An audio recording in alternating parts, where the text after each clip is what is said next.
just 5 days after the end of the Civil War. President Abraham Lincoln is the final of the 600,000 deaths in America's bloodiest conflict. The country is divided, and the world looks at American democracy as a failed experiment. But what most don't realize is that a new era has dawned. The nation is entering an age of advancement. And from the void left by the death of perhaps the greatest statesman we will ever know, a new breed of leader will emerge. The Rockefellers, the Fords, the Carnegies were the first generation of what we know is now the entrepreneurial rock stars, or what today are the Buffetts and Jobs and the Gates. And they were the ones that set the standard for the American dream. They owned a new frontier, literally and figuratively, of who we are as a culture.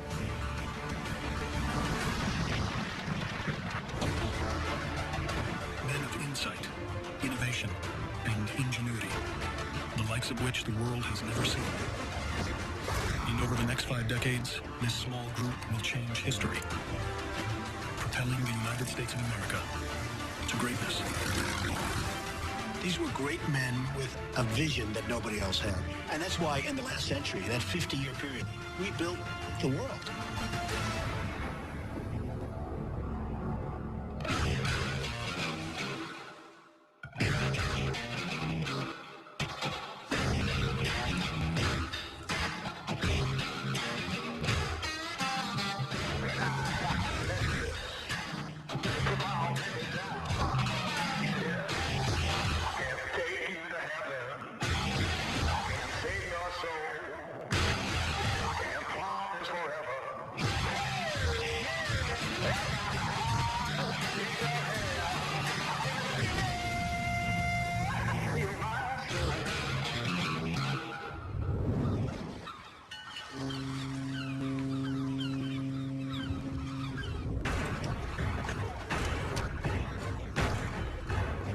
For the first time in the country's short existence, the man most capable of leading America is not a politician.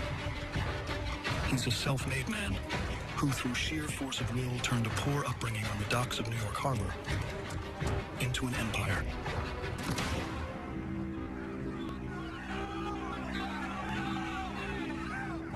At 16, Cornelius Vanderbilt buys a small ferry boat with a $100 loan.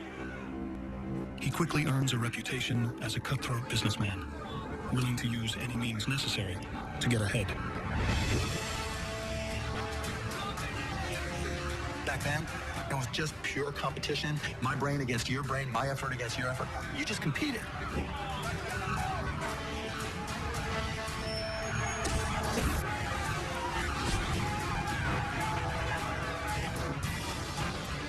That's the way they looked at business. It was the wild, wild west. And by hook or crook, it was just win or lose, and the best win.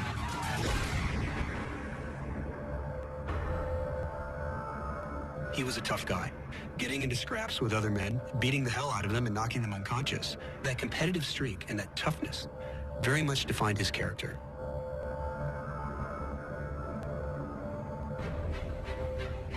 His single ferry soon becomes a fleet of ships, transporting goods and passengers to every corner of the growing country. Vanderbilt will become so synonymous with shipping that his nickname becomes the Commodore. I think Vanderbilt recognized that what was going to be important is transporting goods from one place to another. And he had this idea that required infrastructure. And not infrastructure the government was going to provide, but that he was going to provide. Over the next 40 years, Vanderbilt builds the largest shipping empire in the world. Then, at the peak of his power, just before the Civil War, he does the unthinkable.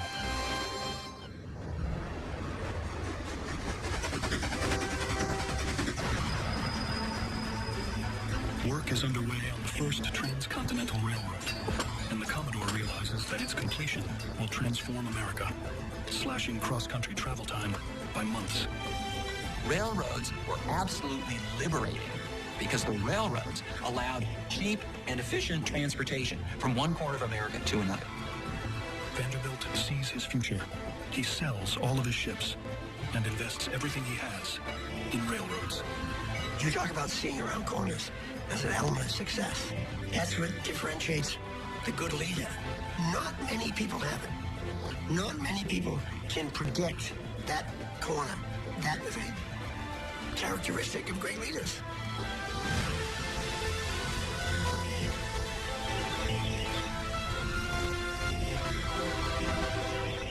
His decision to invest heavily in rail pays off. By the end of the war, Vanderbilt is the richest man in America, with a net worth of over $68 million, the equivalent of $75 billion today.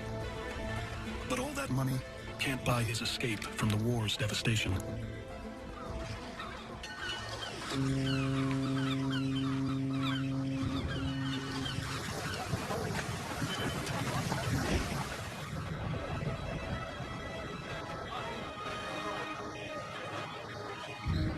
In the wake of the Civil War, the country mourns publicly, while Vanderbilt does so privately.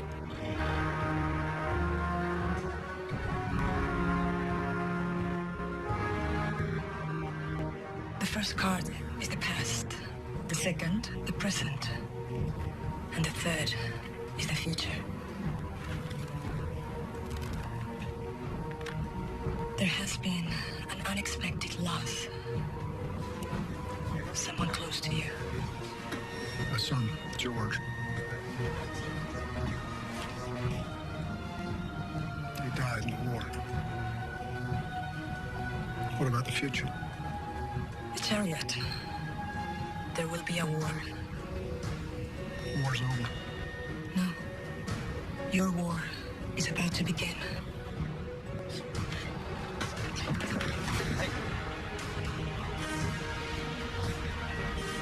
Watch it, man.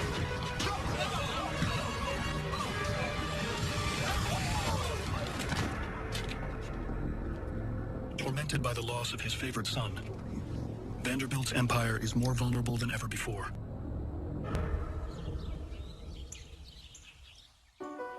For Vanderbilt, this is a great tragedy. He had one son who had that same sense of physical strength and ability, and he had died when he was still quite young.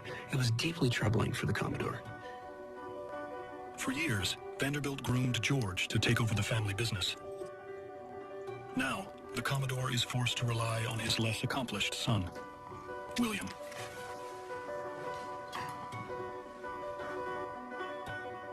I'm making you operations director of the Hudson Railroad.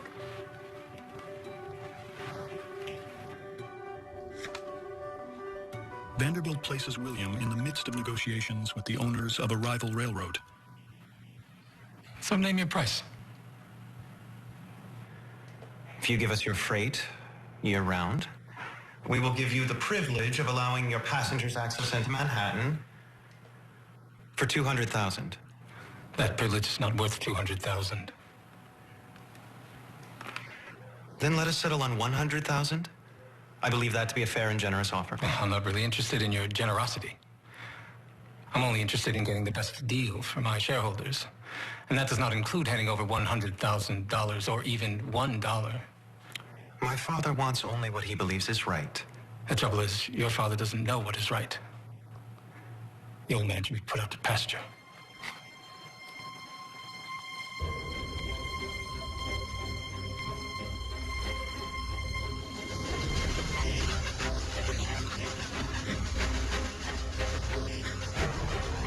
The message is clear. The competition no longer sees Vanderbilt as a man to fear. People are always rooting for very successful people to fail. The day people are not taking shots at you means you're not on top anymore. But where they see weakness, the Commodore sees an opportunity to assert his dominance and teach William what it means to be a Vanderbilt.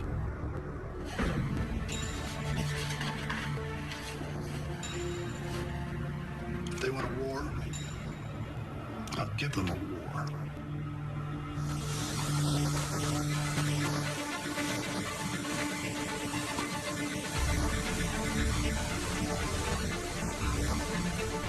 Vanderbilt owns the only rail bridge into New York City. It's the gateway to the country's largest port, supplying the entire continent. Vanderbilt knows this is the hammer he needs to beat his rivals into submission. Sit down.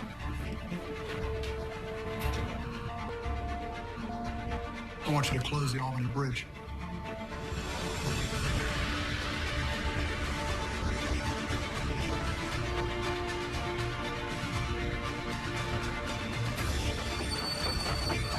Without the bridge, every other railroad is shut out of New York City. Vanderbilt, in essence, single-handedly erected a blockade around the nation's largest city, cutting it off from contact with the rest of the country. He was now asserting his dominance. Ladies and gentlemen, this train will not be going any farther. We're going to watch them bleed. The Civil War has left America in ruins. For the first time in its history, the nation must rebuild. Over 50,000 miles of railroad track have transformed the country. Commodore Cornelius Vanderbilt grew up poor, but has created a railroad empire, making him the richest man in the country. At 72, he's 30 years past the average life expectancy, and his competitors see him as weak. It's a mistake they'll come to regret. Locked in a battle for control of the rail lines east of the Mississippi, the Commodore is holding nothing back. I want you to close the Albany Bridge. We're going to watch them bleed.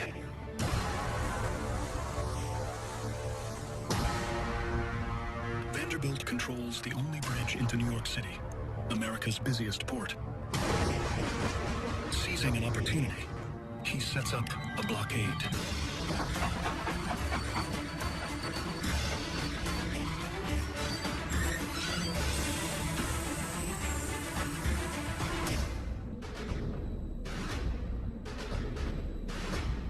This train will not be going any farther.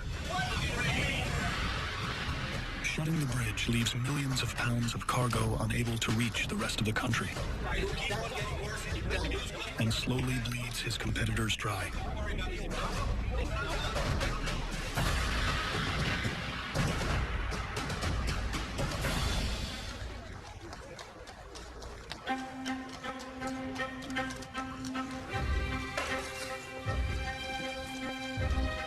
Before their stock is worthless, the presidents of the rival railroad try to sell all their shares.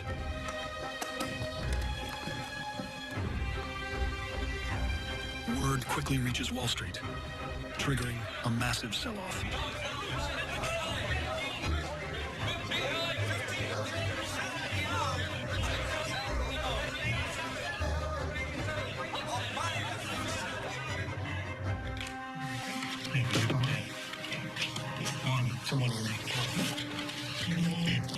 New York Central shares are dropping fast. How low? $20 a share. Buy everything you can.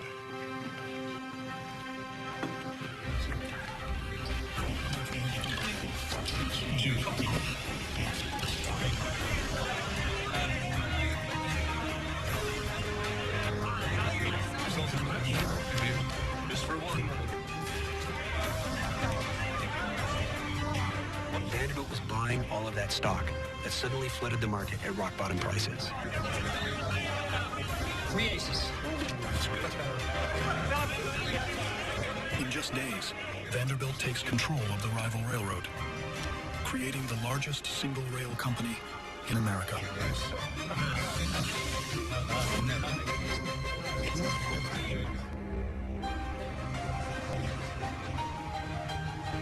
The New York Central Railroad became the centerpiece of his empire, and it came to him as the sudden result of a skillfully executed campaign to get revenge. Railroads soon crisscross America, tying together the country in a way that just 15 years earlier was unimaginable, and providing over 180,000 jobs. Laying tracks becomes America's engine for unprecedented growth. Railroads allowed the industrial economy to boom in ways that it couldn't have before. One advance after the other, which essentially was led by the railroads, largely because there was a need to close the gap between those east of the Mississippi and those on the West Coast. Vanderbilt has made himself the undisputed king of railroads.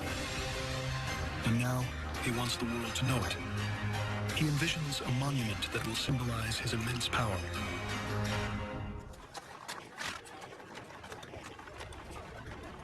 Work will begin on building a new station that will bring together the three railroads, the Harlem, the Hudson, and the Central.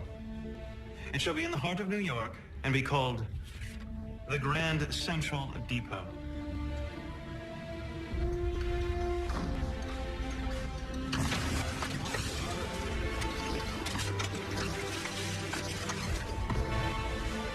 Thousands of workers labor over the next 2 years on the most ambitious urban construction project America has ever seen. Grand Central is the biggest building in all of New York City and the biggest train station in the country, covering some 22 acres.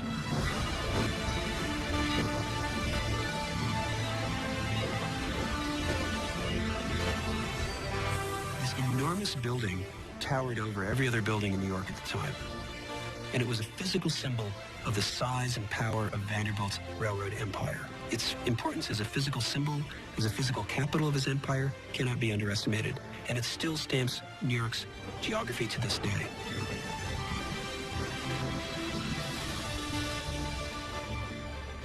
Vanderbilt may be on top of the world, but his blind ambition will soon make him vulnerable to a challenge coming from the most unlikely pair imaginable. The Vanderbilt money.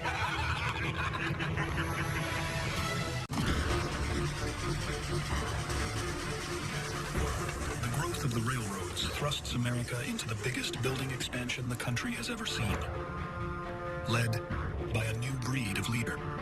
The story of America isn't just the story of the patriots that helped build the democracy. The reason the United States is the leading economy in the world is because of the work of entrepreneurs who created entire industries and propelled the United States to be the leader of the free world. One man, Cornelius Vanderbilt, through brute force and intimidation, has made himself the undisputed king of the railroads. He now owns 40% of America's train lines. But he wants them all. To me, it's always what's next, and I think that's what drives most very successful people. It's never about the money. I mean, it's a way of keeping score. It's about achievement, and it's about winning a game, and it's about upping the ante. Chicago is America's fastest growing city. The line connecting it to New York is the most traveled and valuable in all the world. And it's not Vanderbilt's. To make his empire complete, he must gain control of the Erie Line. The Erie was one of the relatively early publicly traded corporations. Vanderbilt had the advantage of millions and millions of dollars. Deep pockets are always an advantage when you're trying to gain control of a corporation.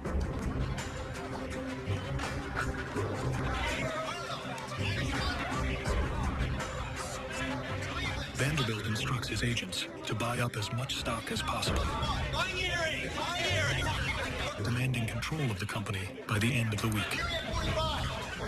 It's a vintage Vanderbilt move, one he pioneered, known today as a hostile takeover.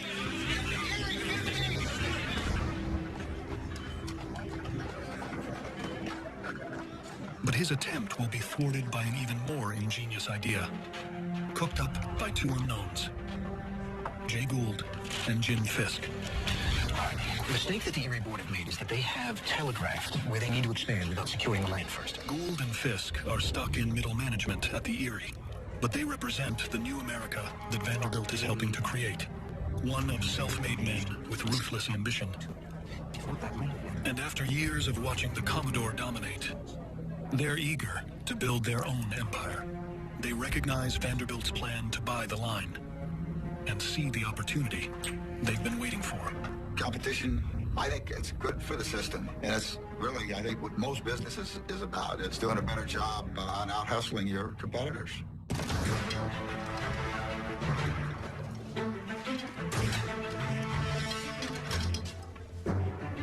Gould and Fisk begin printing new shares of stock. Using a printing press they set up in the basement of the Erie offices. Each share they print dilutes Vanderbilt's stake in the company, and they print over 100,000. There was some fine print in one of the clauses of Erie's charter that allowed the board of directors to issue new stock, unbeknownst to shareholders. Go. And so the more shares that Vanderbilt bought, the more he had to buy in order to approach that magic majority. Their plan is known as watering down stock. Highly illegal today. At the time, it had never been imagined. Its simplicity is brilliant. And Wall Street is never the same. The only rule was there were no rules. Whatever it took to put your competition out of business, they were going to try to do it. Unaware, Vanderbilt continues to buy. Think of the look on his face. Oh, God, I wish I could be a fly on that wall.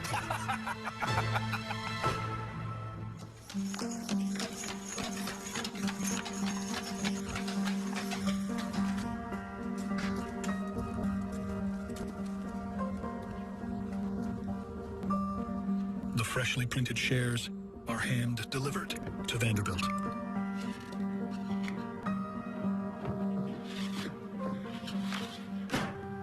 Here are the Erie shares. I assume we control the company now.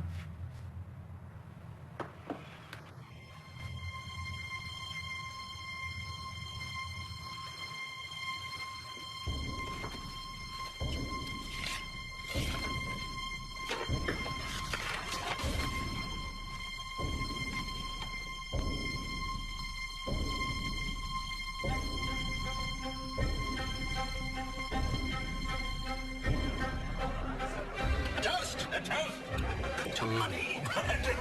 To Vanderbilt's money. Vanderbilt has bought $7 million of watered-down stock from Gould and Fisk.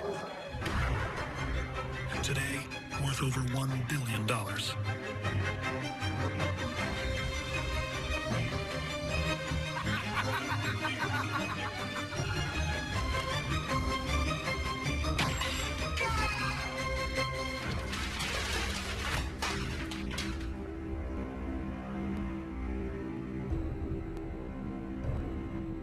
Vanderbilt has been underestimated before. But if you come at the king, you shouldn't expect to win. The greatest growth explosion in America's short life is underway. Rail lines now connect huge expanses of the country. Controlling them means having power that just 5 years earlier was unimaginable. Many are staking their claim. I think there are people in every generation that have a vision that transcends their moment and their time. Commodore Cornelius Vanderbilt owns more miles of rail than anyone in the world. But like all men of power, he faces constant challenges. Competition gets very aggressive. People have no idea how aggressive it is. And sometimes you don't even hear it because what goes on behind your back is not a pretty picture. At the height of his power, Vanderbilt is outsmarted by a pair of unknowns. To Vanderbilt's money. Jay Gould and Jim Fisk have fleeced the Commodore out of millions. And they want the world to know it. Thank you. Don't mind if I do. It is no secret what Vanderbilt has been trying to do. He owns more railroads than anybody else. Well, Gould and me, we have struck a blow for the little guy. Now, sure, he may be rich and sure, he may be powerful, but somebody had to stand up to the old bastard. It was a humiliating defeat for the Commodore. A man who was so fiercely competitive, who wanted to win at absolutely everything, to whom money was so important. And here he was, defeated and insulted publicly by Gould and Fisk.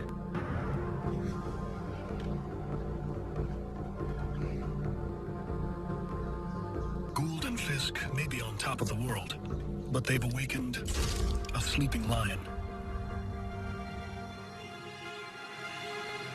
Vanderbilt vows to never be beaten again. They don't think in terms of money. They think in terms of winning. Now, naturally, if you win big in business, money follows. But that shouldn't be your objective. Your objective should be to win. Win, win, win, all the time. Not sometimes, every time. Vanderbilt immediately begins looking for a new edge. He realizes that the railroads have been overbuilt, and the future of the industry isn't in building new lines, but in transporting new cargo. Innovation is not a big breakthrough invention every time. Innovation is a constant thing. But if you don't have an innovative company coming to work every day to find a better way, you don't have a company. You're getting ready to die on the vine. If Vanderbilt can corner the market on a new source of freight, one that can keep his trains constantly full, he'll be able to control the railroad industry. And the Commodore knows just where to look.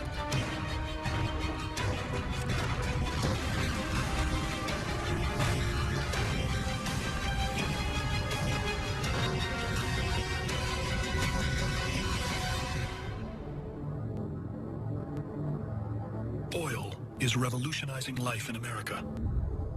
Crude from the ground is being refined into kerosene. A safe and inexpensive source of light. And that access to light is completely changing the way Americans live. Before kerosene, the average American didn't have access to a consistent light source. When the sun came down, darkness ruled. Kerosene is a phenomenon that will forever change the world. And Vanderbilt knows it's his next opportunity to cash in. The idea is to see what's missing. That's what a creative entrepreneur does. He serves people with things that they need. Some people can't find a new thing to do. But sometimes you see something that everybody has to have. It's, oh man, I gotta give them this. And then you go to work on it because they need it. Vanderbilt sees the demand for kerosene skyrocketing all across the country. He knows that to meet the demand, the makers of kerosene will need a new way to ship their oil. If Vanderbilt can corner the market on those oil shipments, he'll propel himself back to the top of the railroad industry. All he needs to do now is find a supplier.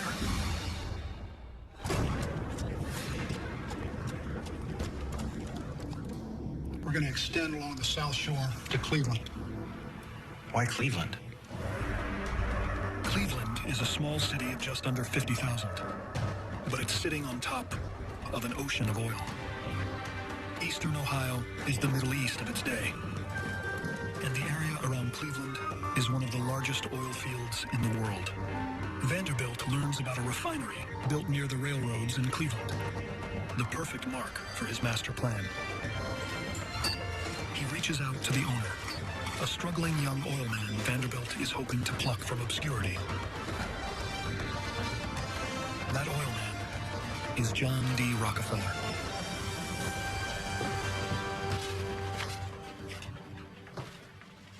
Why are we paying so much on plumbers? We run a refinery. So we start making our own pipes.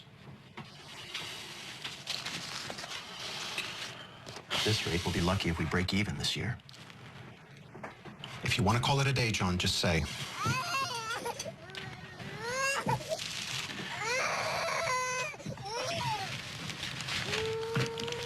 I should go. Is everything all right? It's fine. At the age of 27, Rockefeller is in the early stages of building his refining business, but his company is teetering on the verge of bankruptcy. Vanderbilt sees him as someone he can manipulate to his advantage. An exclusive deal to ship Rockefeller's oil will guarantee that the Commodore's trains stay filled with cargo. Vanderbilt invites Rockefeller to meet with him in New York.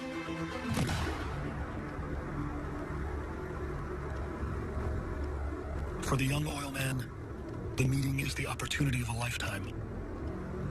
A way out of his troubles. And a way to save his company from complete collapse. Rockefeller, he respected Vanderbilt. He could see what he had achieved. Vanderbilt was setting the pattern and the archetype of what Rockefeller himself wanted to be. He wanted to be the Vanderbilt of petroleum. That's the way he saw himself. As Rockefeller prepares for his trip to New York, Vanderbilt's plan is set in motion.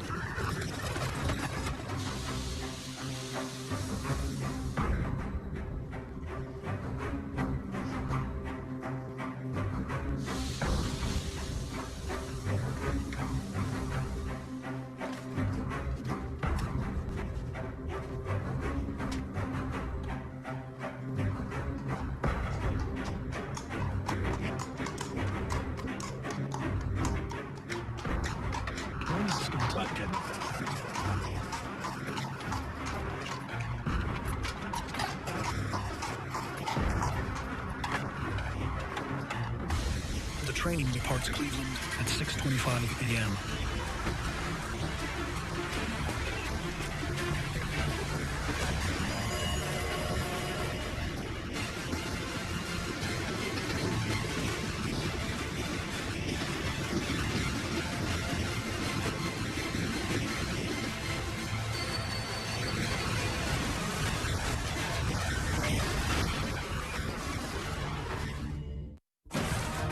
America is rising.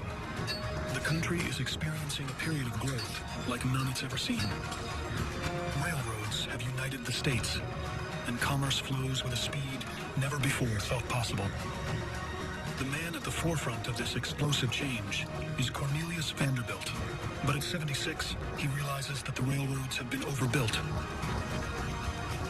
To stay ahead of the competition, the Commodore turns to a new exploding industry and a struggling young oil man, John D. Rockefeller. Vanderbilt invites him to New York City for a meeting.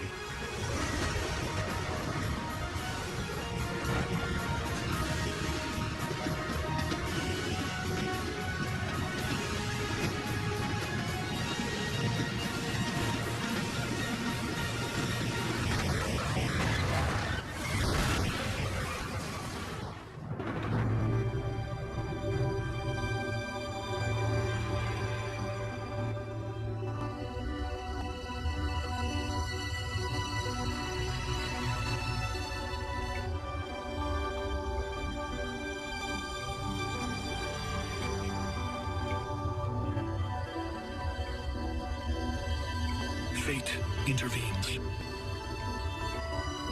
The Lord is my shepherd. I shall not want. He maketh me to lie down in green pastures. He restoreth my soul. John Rockefeller narrowly missed the train, one that would have carried him to his certain death. The close call has a profound impact on the young oil man. He leadeth me into paths of righteousness for his name's sake. Amen. A man of deep faith, he becomes convinced that God has spared him for a reason. Without thinking that he himself in particular was chosen by God to become this great business success, Rockefeller believed that everything was divinely ordained. So nothing happened in the world without God's will, without God's blessing. Rockefeller once again heads to meet with Vanderbilt as a changed man. Where before he was intimidated and facing bankruptcy, now he's a man of destiny.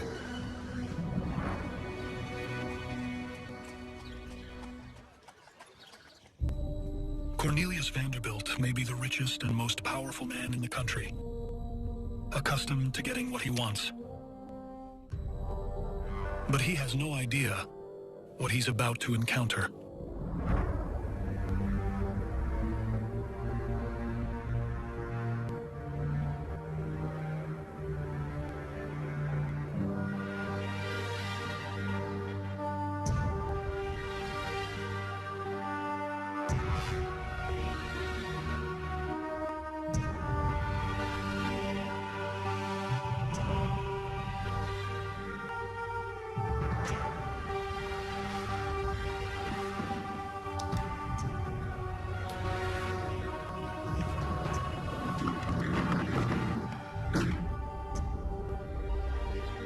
Every business is about understanding people. Which people you have to get through, which people you have to embrace, which people you have to jump over, which people you have to push out of the way. That's the game. Do you play cards, Mr. Rockefeller? No. Shame. You can learn a lot about competition. I know all I need to know. So, I'm looking to do a deal with an oil refinery. And that could be you. I'm willing to do an exclusive deal. $1.65 a barrel. That's a discount of more than a third. There's several refineries in Cleveland. Why should I give you such a deal? Because I'll fill all your trains with my oil. And if you don't do the deal, I'll fill someone else's trains.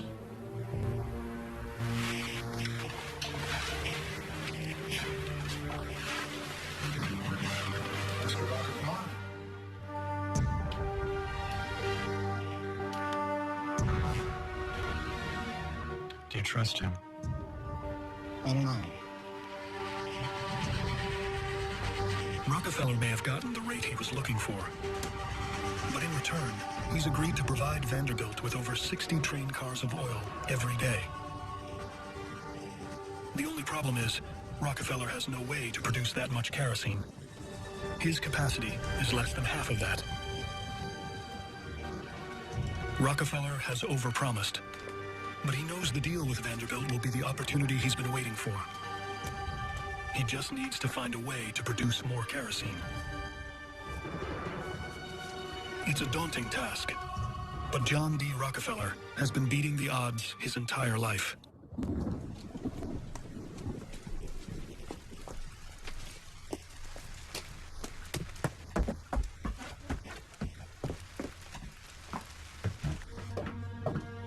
Rockefeller is raised in a poor Cleveland household. But even as a young man, he yearns for something more, something bigger, and he knows it isn't going to be handed to him.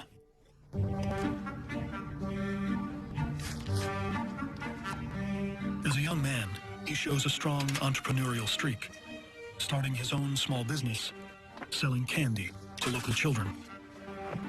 Thank you very much. Here's 3 pieces.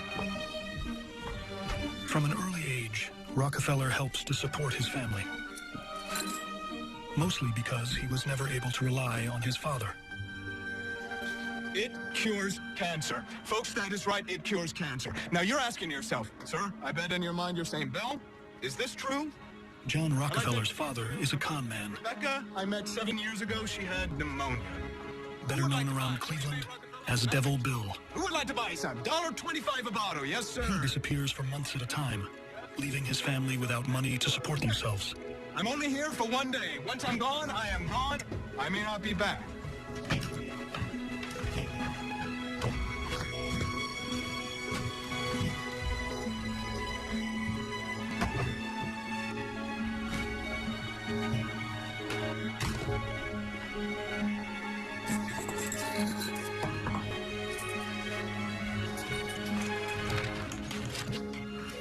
Never trust anybody, son. Not even me.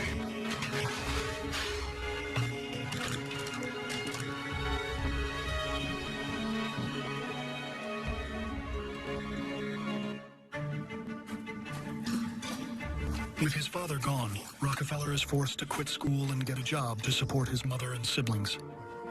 His work ethic and intuition will become the building blocks for the American dream. My great-grandfather, John D. Rockefeller, was an absolutely brilliant businessman. When he started out, he wasn't even in oil or anything. You know, he worked at it very, very hard, and there's an ethic in the Rockefeller family of hard work. Stuck in a dead-end job, he becomes fixated on finding a big idea and taking a chance.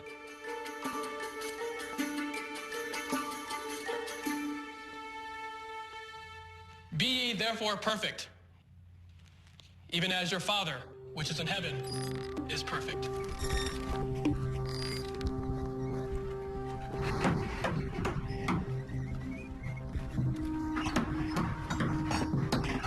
Would you please rise? Let us sing hymn 89.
I think entrepreneurs and certain business people just look at life and look at things that are changing and are able to see those things and say, I can create a business out of that.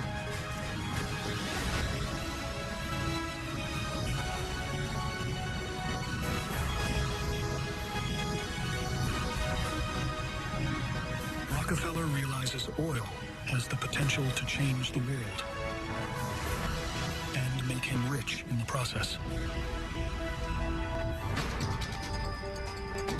But Rockefeller knows that drilling for oil is a gamble, filled with uncertainty.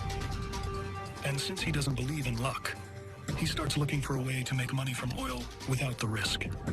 He had a mind for efficiency. And there was probably something in him that looked at the production process and saw how wasteful that was. In the first place, you drill wells and they turn up dry. And then you drill wells and they hit a gusher and half the oil would be lost. And that offended his sense of efficiency. Rockefeller knows there's a better way. Today, everybody wants to be an entrepreneur. They've heard these great stories, about Apple. But you know what? When you start a company, you can think what the revenues are going to be, how much it's going to be worth to shareholders. But you always need a technical element. You need somebody who knows how to do it and build the things. You need the scientists. Refining oil turns crude from the ground into kerosene, a clean-burning fuel that can be used in lamps. Once the oil gets to 350 degrees, the kerosene starts to vaporize. Then once it's cooled, you have a stable, pure product. How much to produce a gallon? 50, 60 cents, I don't know. Rockefeller's insight puts him one step ahead of his competitors.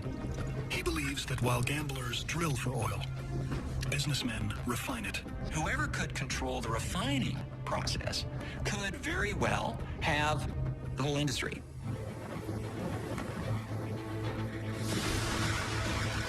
At 24 years old, Rockefeller invests everything he has, about $4,000, into building his first refinery. Oh, higher! Higher! But he struggles early on to find an edge in the industry. That changes when the most powerful man in the country comes calling. Mr. Rockefeller? The deal with Vanderbilt gives him cheap shipping rates and the chance to corner the U.S. oil market. But he's overpromised, agreeing to supply 60 barrels a day when his capacity is less than half that. And when you've made a deal with the most powerful man in America, failure is not an option. You have to be smart, you have to have vision, you have to have all of these different things. But the most successful people are the people that had the right idea but never, ever quit or gave up. The people that really succeed in life are those that don't quit. Rockefeller needs to quickly expand his company, and to do that, he needs investors. The problem is, kerosene is getting a bad name. Stories of the fuel exploding and burning down homes are on the front page of newspapers across the country, making potential investors skeptical. Due to high demand, many refiners are rushing to market with dangerous kerosene that's extremely volatile. Rockefeller sees the problem as an opportunity. He realizes that there's a need to calm the public's fears and provide them with a product they can rely on. Oil refining, warehouses, barrel making, and shipping facilities. Why the name? Because Standard Oil will be the only company in the industry to guarantee a uniform quality of kerosene. Rockefellers and all these guys, they were all great salesmen. And at the end of the day, it's the salesmen who make the money. Well, you can certainly understand how Rockefeller could have named his oil company Standard Oil. Pretty ambitious, organic name. He was creating a standard, and it worked. Rockefeller's Standard Oil quiets fears and immediately becomes the most sought-after product in the country, bringing in investor after investor. He meets his promise to provide 60 train cars of oil a day.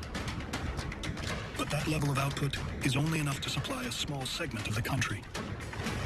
The Ohio oilman knows that with oil on every train, crisscrossing the country, he can supply every home in the nation. But to make that happen, he'll have to take on Commodore Cornelius Vanderbilt.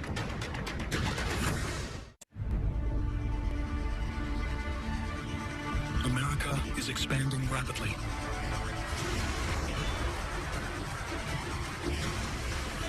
Cornelius Vanderbilt's railroads have united the country, and commerce now moves faster than ever. But America's newest obsession is light. Clean, safe light. The kind provided by John D. Rockefeller. Oil is changing the world, and the Ohio refiner is leading the charge.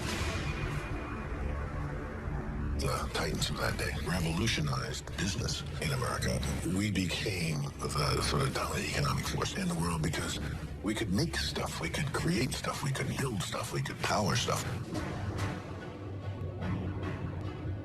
John Rockefeller's Standard Oil is now the largest producer of refined kerosene in the country. And his exclusive deal with Vanderbilt allows him to ship his product to homes throughout the country at incredibly cheap rates. But for Rockefeller, it isn't enough. He's outgrown his deal with Vanderbilt. Once unable to fill Vanderbilt's trains, now he has more oil than the Commodore can possibly ship. And Vanderbilt's biggest competitor knows it. Tom Scott is the president of one of the largest train lines in the country. He wants to take Vanderbilt's place as king of the railroads. And he knows a deal with Rockefeller is the key.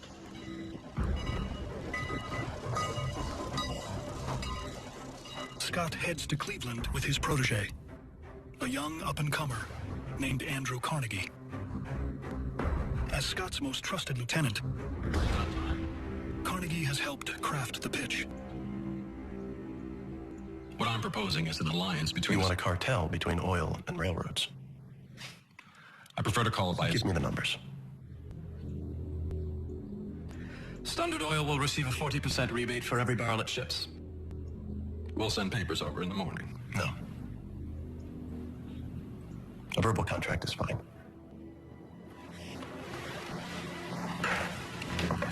Rockefeller gets a better deal from Scott than he ever could have gotten from Vanderbilt.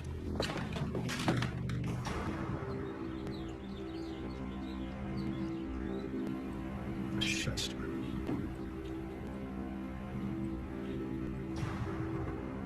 The Commodore has lost his competitive edge. To the great frustration of Vanderbilt, Rockefeller very skillfully played those railroads against each other. Oil was something the railroads couldn't afford to let go, and so they fought very hard to get that traffic.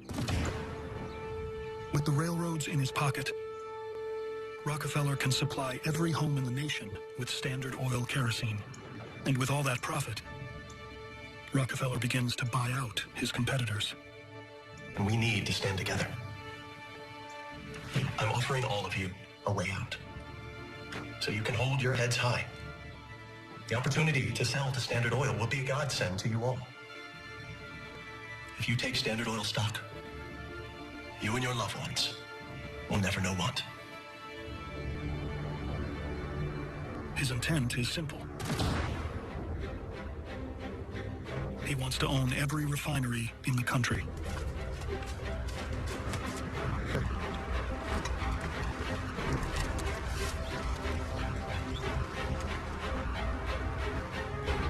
It's a concept that's been impossible to execute. Today, we know it as a monopoly.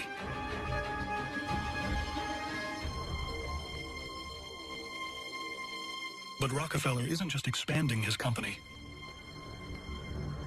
He's also looking to maximize profit by any means necessary. We've got another refinery. One more into the fold. Do you want me to take a look at it? No. I want you to shut it down. The business of creating monopolies, crushing opposition. Part of me says he did that because it was there to be done. And he could do it better than anybody else, and he made a bloody fortune out of it.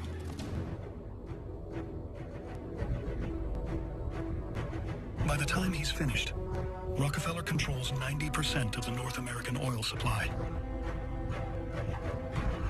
His company, Standard Oil, is the country's first monopoly. At 33, the Ohio oil man is now the most powerful man in the country.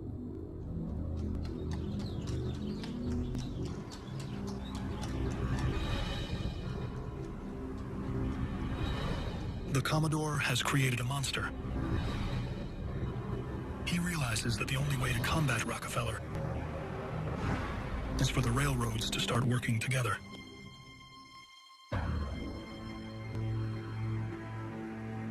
He forms an unlikely alliance with his biggest rival, Tom Scott. And together, they agree to pull all of Rockefeller's deals.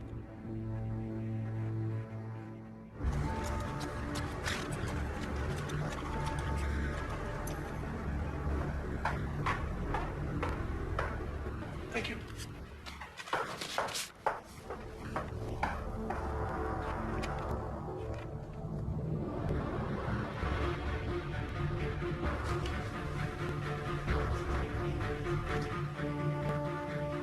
To Rockefeller, the move is nothing short of a declaration of war.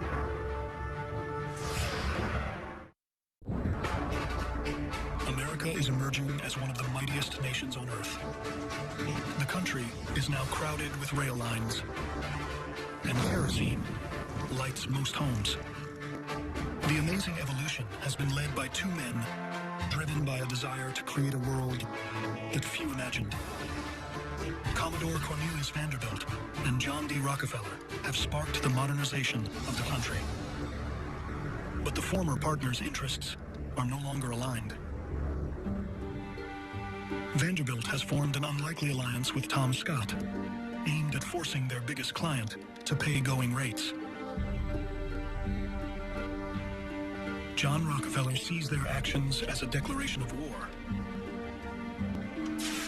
And he's not going down without a fight. John Rockefeller had the ruthlessness that sometimes comes from utter conviction that what he was doing was right. And not just correct, but divinely inspired. And the people who opposed him weren't really entitled to their point of view because their point of view was wrong. It was almost as though they had turned aside God's grace. Well, if you turn aside God's offer of grace, then expect no mercy. Rockefeller is determined to find another way to transport his oil. He knows if he can't, the railroads will win.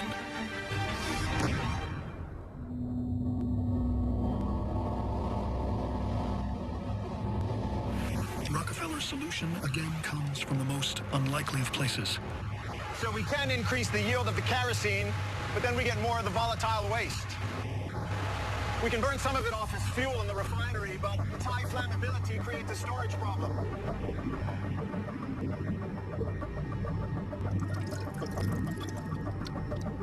If we get the higher temperatures, we can start creating the lubricating oils. We'll need to reconfigure the refinery.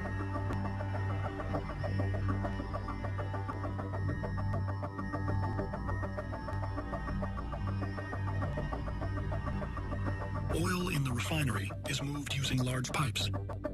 And Rockefeller realizes if those pipes can transport oil over short distances, they can also be used over longer distances. If Rockefeller can build a pipeline large enough, he'll be able to cut the railroads out of the oil business for good.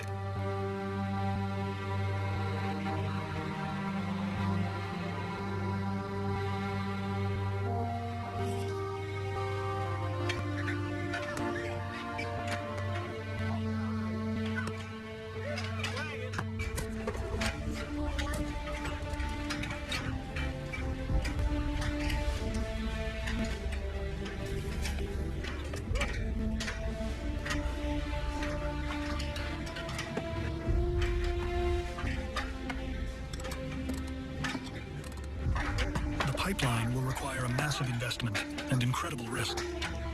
But if he gets it right, Rockefeller will be able to do what he loves to do most: win. It probably comes early in an entrepreneur's life where you realize you're willing to do things in the business world that other people aren't willing to do. Everybody has got ideas and everybody's got ambitions, but most people aren't willing to cross that line. And I think an entrepreneur that's successful, that's your nature. Wherever there's change, wherever there's uncertainty, there's opportunity.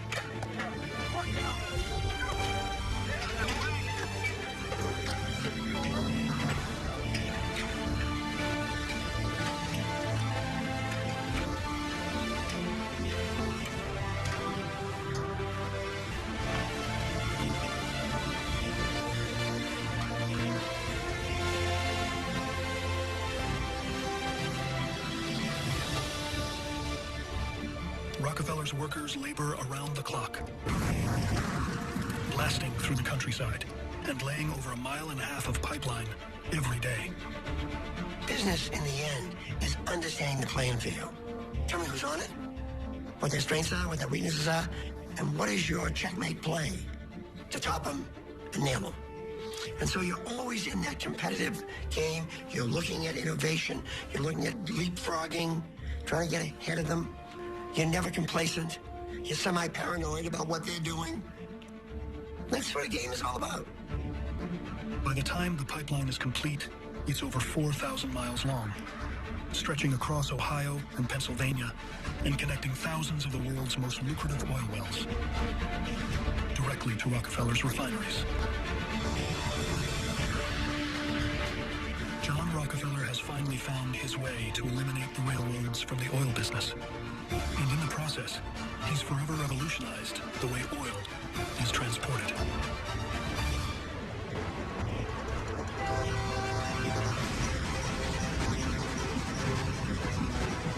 For 25 years, the railroads have been the biggest industry in the country, the backbone of the American economy.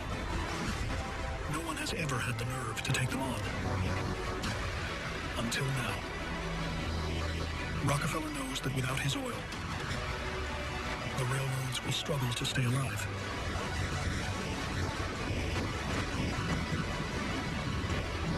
It's a colossal blow to the industry. And with all that leverage, Rockefeller has Vanderbilt and the railroads right where he wants them. The United States of America is changing like never before. In just a decade, the country has become one of the most advanced on Earth. And darkness no longer means the end of the day. Two men have driven this remaking of the country. John D. Rockefeller and Cornelius Vanderbilt are locked in a battle of wills.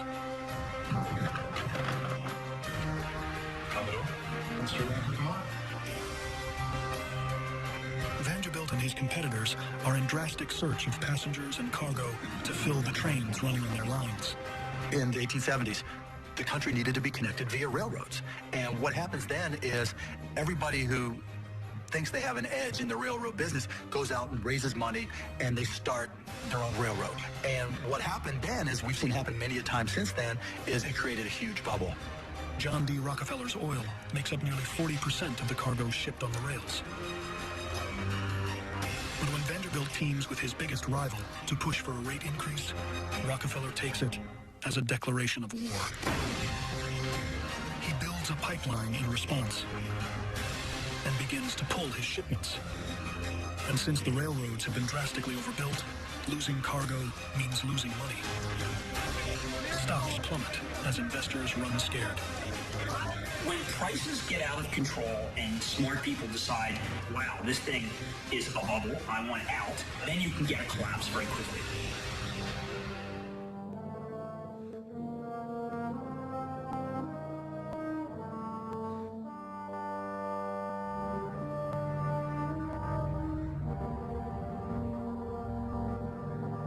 By the time the panic is through, 1/3 of the country's 360 railroad companies have gone bankrupt. Every crisis of this type, whether it's 2008 or 1873, it's got the same roots, namely that it was unanticipated. So a necessary condition for a crisis is nobody expects it. The crash is the worst America has seen in its short history. On unsure how to prevent a complete collapse, the stock exchange shuts down and stays closed for 10 straight days. The Panic of 1873 triggered the first full-blown national depression, and nobody quite knew what to do about it.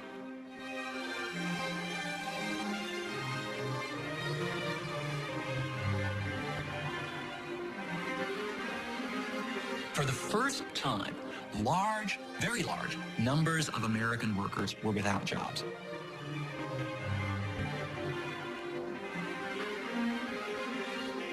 Workers got laid off, but the owners, they still lived in the style that they were accustomed to. But no one was shedding any tears for John D. Rockefeller. People were saving their tears for themselves when they found themselves out of work, out of their homes, out of food, out of hope.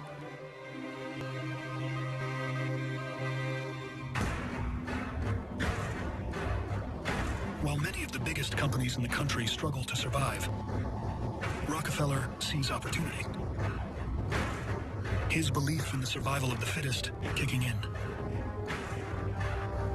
As his competition collapses, Rockefeller picks them off, buying out bankrupt oil companies for next to nothing.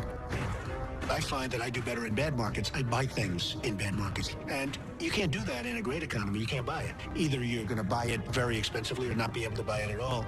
So there's a lot of opportunity, I find, in the bad times. By the time the Depression is through, Rockefeller has created the largest corporate empire in America. He was playing the game of industry, and he was simply better at it than everybody else. He saw the industrial marketplace as a place for the survival of the fittest, and he was fitter than anybody else. Therefore, he survived. Not only that, therefore, he deserved to survive, and they didn't.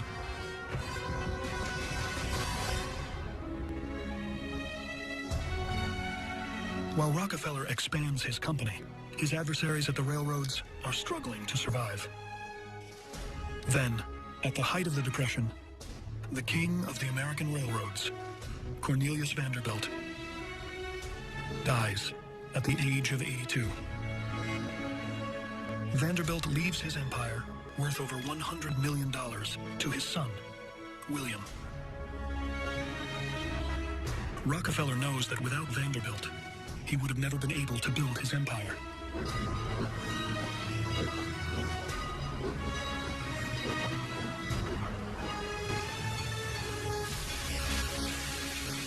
But Rockefeller's last remaining adversaries refuse to go down without a fight. Tom Scott and his protege, Andrew Carnegie, have managed to survive. And since Rockefeller's pipeline doesn't extend to Pittsburgh, he's forced to continue to use their trains. But Scott knows if he and Carnegie don't diversify, they won't survive.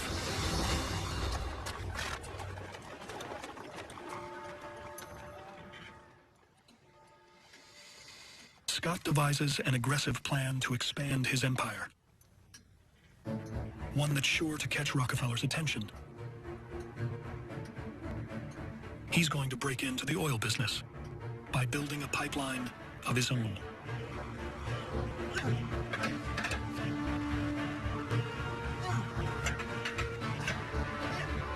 But if there's one thing John Rockefeller hates more than anything else, it's competition. Tom Scott is in for more.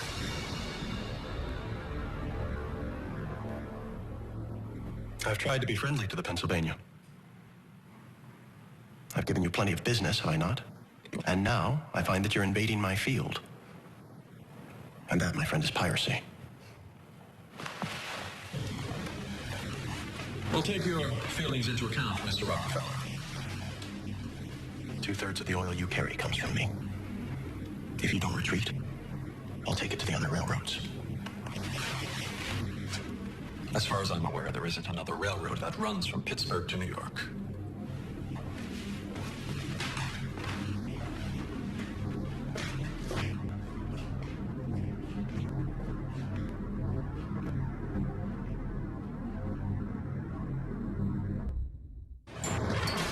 America's growth after the Civil War is driven by railroads uniting the country and oil lighting the way. No one has capitalized on the growth more than John D. Rockefeller, who now controls 90% of the U.S. oil market.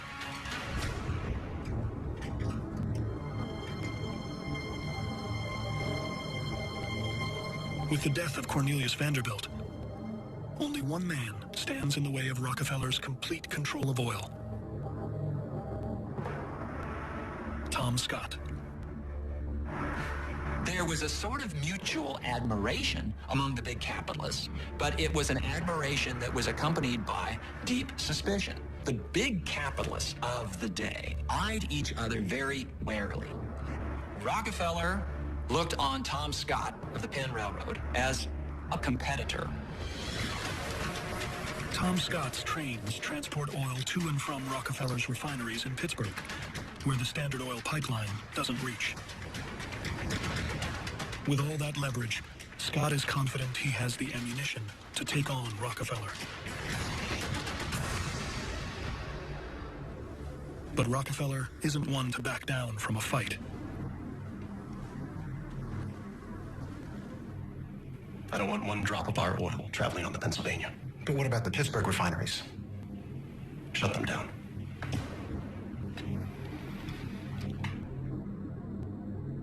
Shutting down his refineries will cost Standard Oil a fortune in lost revenue. But for Rockefeller, crushing his competition matters more than anything else. Without Rockefeller's oil, Scott loses nearly half of his business,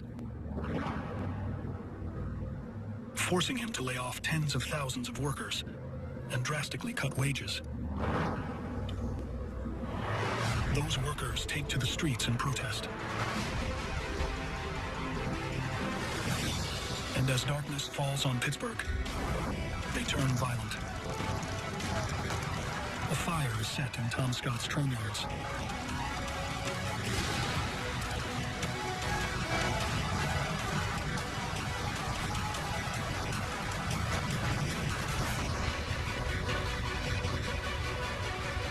Before the night is over, more than 39 buildings and over 1,200 train cars are destroyed.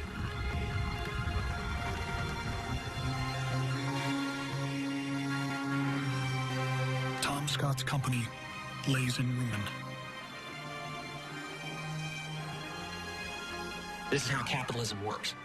The railroads had been the big suppliers of transportation to the oil industry, and so the railroads quite naturally resisted. They dug in their heels whatever they could. Eventually they lost.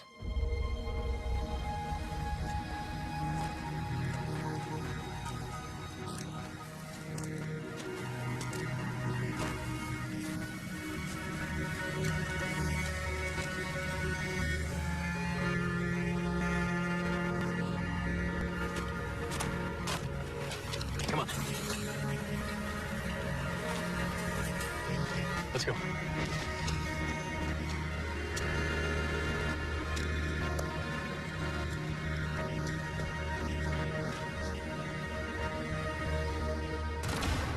John D. Rockefeller has replaced Cornelius Vanderbilt as the richest man in America. His net worth is now over $150 million, or $225 billion today. It's dazzlingly amazing that one individual was able to corner about 98% of all the kerosene and eventually oil production in the world. He was a brilliant business person. I can only give him credit for that. I don't have to give him credit for the way that he became that powerful. But all titans are targets. And now Rockefeller is about to come face to face with his biggest challenge ever. Next time on The Men Who Built America, the country grows at an unprecedented pace. Make it stronger. It's impossible. Nothing's impossible. Driven by the birth of a new industry that changes everything. I am convinced that steel is the future. And Andrew Carnegie's quest for revenge has unintended consequences. Fire! that threatened to tear the nation apart. Mr. Carter, get out of my damned way!